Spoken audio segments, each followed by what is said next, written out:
everybody. Today's video is probably not as controversial as the title might suggest. It's a request video from my good mate Chad, the Fat Man. He's asked me to do a video showing the differences between European traditional slip joints and American traditional slip joints. Now, I'm not the most knowledgeable person on this subject, but I thought I'd do a video and have a look at about half a dozen design factors where I think you can see differences between the two camps.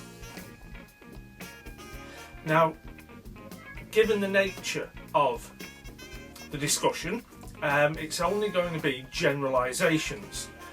There's not going to be any hard and fast, you always get this on European knives but you never get it on American knives. There's always going to be crossover. But I'm going to talk about some of the things that I've seen that by and large you might expect to be different between the two. So we'll get some knives out on the desk and I'll show you what I'm blethering on about. Okay, so the first thing we could discuss is blade steel. Now, on traditional knives, if you go back far enough, everybody used carbon steel because that's what there was.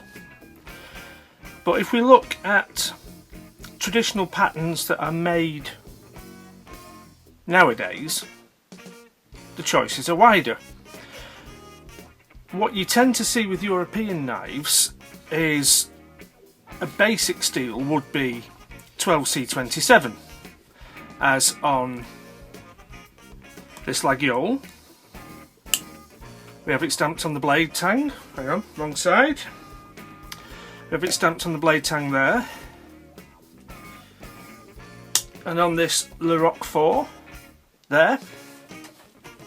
Whereas a standard blade steel on an American pocket knife might be 440 series, such as on these Rough Riders, which I believe is going to be 440A.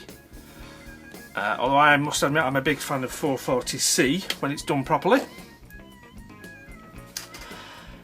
But then for a premium blade steel, on the European side you're more likely to see another Sandvik steel, 14C28N, which takes a much harder edge, as on this luthier knife.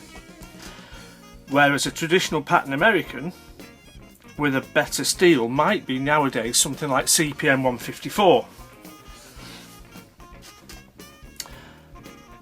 Those obviously are not the only ones available, but it's a difference that I've noticed. So what next? Well, while we've got these out, we can see quite clearly on these three European patterns file work on the spine, guillochage in the French. Not something you see on American knives, well, American traditional knives very much, unless you're looking at a high-end custom maker. You tend to just get a brushed flat spine on the back. So that is quite a big stylistic difference. The lighting's not helping us here, is it? We're getting a lot of glare there. But let's just bring these up quickly to the camera. See if we can get focused. It's not cooperating today.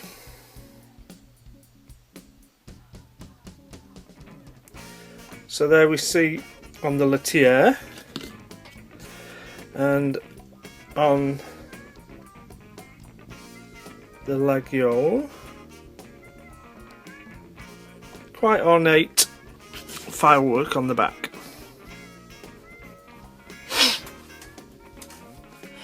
Another difference is when you come across wood scales.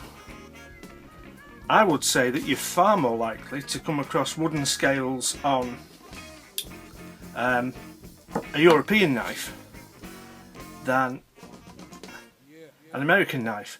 But it's not just that. I mean, here we have the Northwoods, American traditional pattern, wooden scales, but it's the choice of wood. On a European knife you're more likely to see things like birch or curly birch, or as on this Laguiole, juniper. Boxwood is another very common wood on European knives, whereas on American pattern knives, if you do see wooden handles, it's more likely to be things like cocobolo or ebony or walnut, things like that. Blade shapes tend to be different. On European knives you do see a lot of spear points or drop points and leaf shaped blades.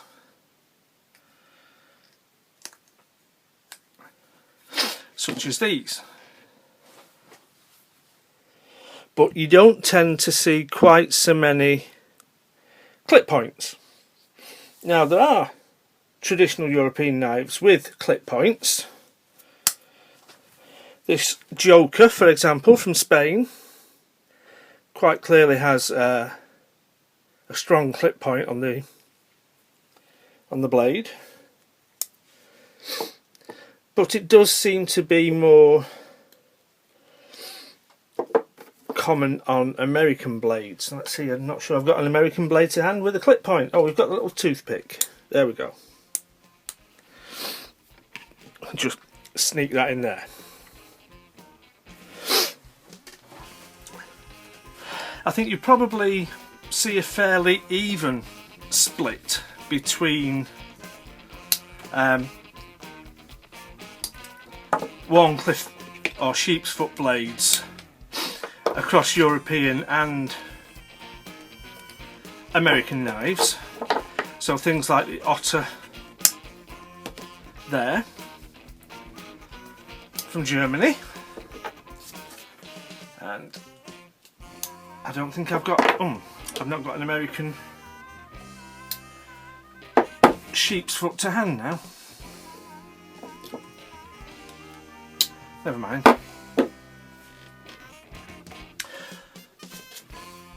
The next thing, which I wouldn't say was immediately obvious as a difference, but when we look at bolsters, if we get these three French knives in front of the camera again, and then these two American patterns,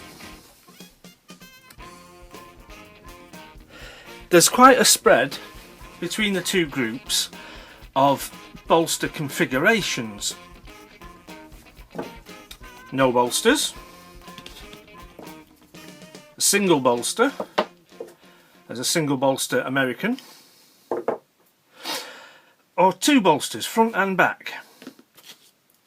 And what I tend to notice is that it's only the American patterns that would have two bolsters on the very small knives.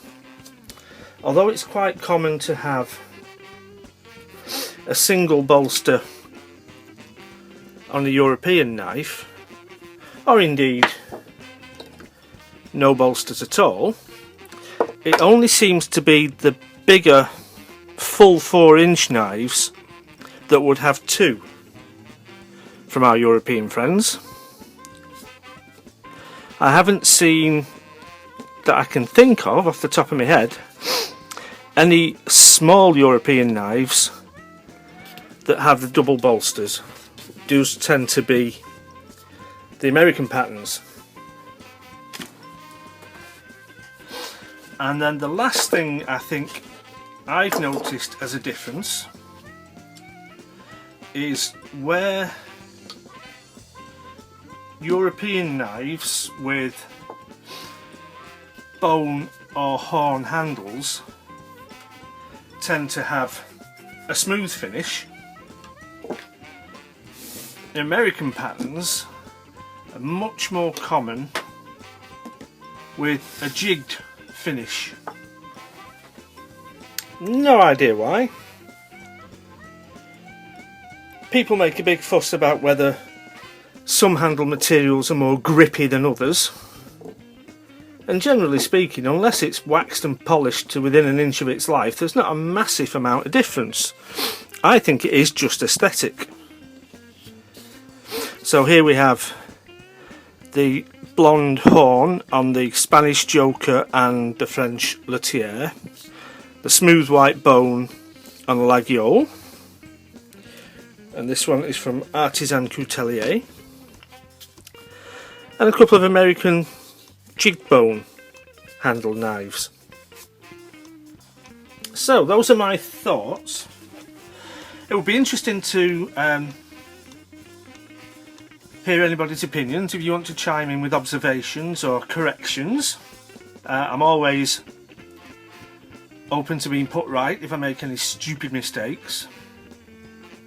But what I would say though is that, as I said in the introduction, these ideas are very much generalisations. They're not exclusive, they're not rules and regulations. You can find crossover on any of those ideas. So if anybody's going to chime in with, oh well, I've got an American knife with smooth bone handles, oh fuck off. Anyway, that's my vid for Chad, my mate the Fat Man. Hope you found that interesting, mate. And thank you all for watching.